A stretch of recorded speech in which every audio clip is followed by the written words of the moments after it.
Eto ha, eto yung bagong channel natin, i-subscribe niyo po yung bagong Pinas Update na yan. Dahil po, everyday din po, magla-live tayo dyan sa bagong Pinas Update mga kababayan. Kaya kailangan subscribe nyo para po kayo ay ma-notify pag tayo ay naka-live na. O eto, mga bossing, One Cebu. Ako, lalo pong lumalakas. Unity.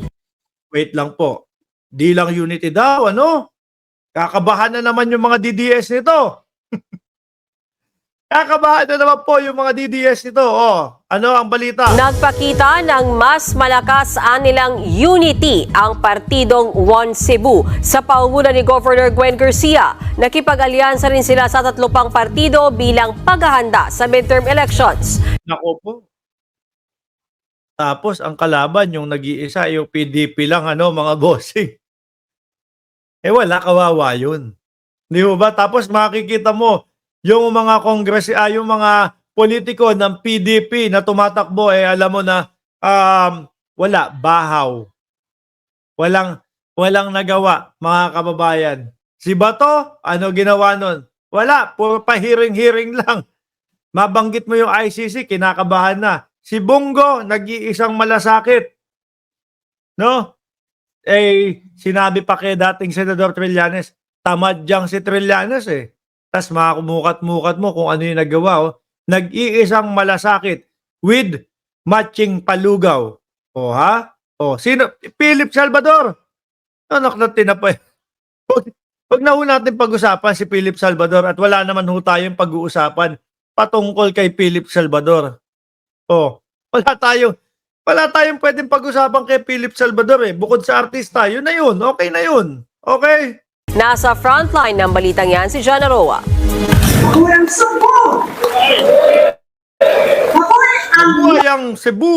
Mabuhay ang One Cebu. Si Governor Gwen Garcia. Cebu! Isa-isa nang ipinakilala ni Cebu Governor Gwen Garcia ang kanilang mga pambato sa ilalim ng One Cebu Party para sa Paano pa ho kaya lalong makakapasok yung mautog-mautog nila? Meron pa ba mautog? Wala na. Parang wala na Parang panis na yung mautog, ano? Mga bossing, parang wala na ako nakikita. Meron silang huli na ginawa, EDSA daw. Anak ng Morales. Si Morales lang ang nakita ko. Wala nang iba Yung mga sumasali dati doon, ayun, nagsibaklasan na din. Di ba? Eto, yung Cebu na gusto nilang pasukin para sa mausog nila.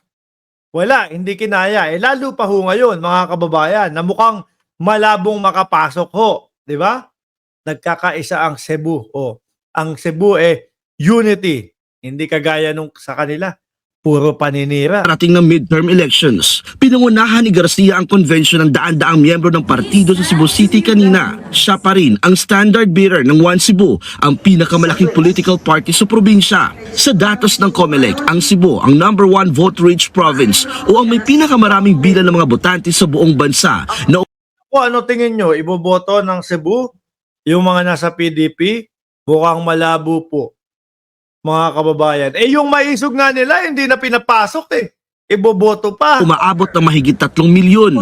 In unity, there is strength. And in this Cebu unity, Ayun, Alam nyo naman, mga kababayan, na nagsimula po ang kampanya ng Unity, diba? Sa Unity.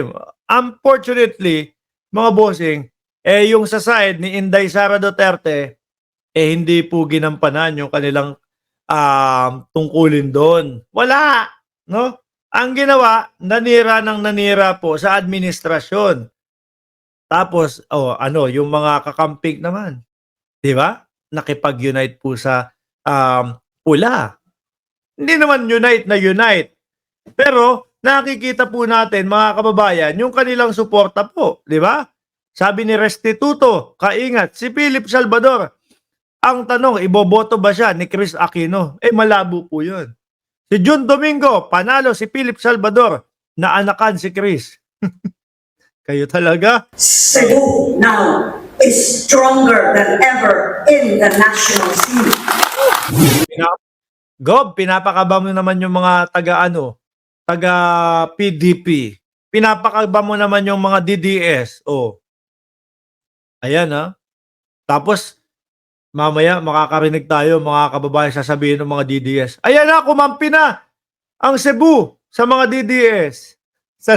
Sanay ho sila dyan sa mga fake news na ganyan ho mga kababayan. Sabi niya, ang Lito, Ditan, proud from Cebu po. Napakabait talaga ng aming Governor Gwen. Oh, diba? Bukod sa pagpapakilala sa kanilang mga pambato, nakipag-alyansa rin ang One Cebu sa 3 pang partido, kabilang ang Alayo Nasyonalista, Kusog at Kaabag. Kahit bukas na ang paghahain ng Certificate of Candidacy, hindi pa inanunsyo ni Garcia ang kanyang running mate. Definitely, by 5 o'clock, October 8, rebound na mo. Isa. Definitely, by 5 o'clock sa October 8, malalaman nyo kung sino ang running mate ko. Running mate. Or maybe earlier. Kumbaga ho, mga kababayan, may pa-surprise po si Governor Gwen, ano? Hindi. Wala pa namang napaulat na may makakalaban sa pagkagobernador si Garcia. Habang sa Cebu City Acting Mayor Raymond Alvin Garcia naman, hindi pa formal na inanunsyo kung tatakbo sa pagkaalkalde. Pinaplansya pa rin daw nila ang kanilang magiging lineup. Si Garcia ang tumatayong alkalde ng lungsod matapos patawan ng 6 na buwang suspensyon si Mayor Michael Rama noong Mayo dahil sa umano'y hindi pagpapasahod sa ilang empleyado ng City Hall. Grabe yun, no? Hindi pagpapasahod. Sabi ni Obet Baldosa, si Philip Salvador, sarili niyang ang anak kay Chris, hindi kayang panindigan. Buong Pilipinas pa kaya? Bakit kayo Philip Salvador? Andito tayo sa One Cebu. Unity daw po. Nako, kakabahan. Alam niyo po mga bossing, kabadong-kabado na po yung mga DDS na yan. Hindi mo alam kung saan na lang po manggagaling yung kanilang mga boto. Kaya, siyempre, ang solusyon nila dyan, manira ng tao. Mga bossing. Eto na lang. Eto na lang po. Sa susunod nating topic, mga kababayan, ayan, si Panelo. Pero siyempre, uulitin ko, ayan, mag-subscribe muna kayo dito sa bago nating channel. Bagong Pinas Update, hanapin nyo lang po yan at makikita nyo yan. Game. Panelo tayo. Si Panelo, ano? Alam nyo po mga kababayan, eto si Panelo, feeling niya, ang dami pa din pong naniniwala sa kanya. Mga bossing. Nung huling eleksyon nga lang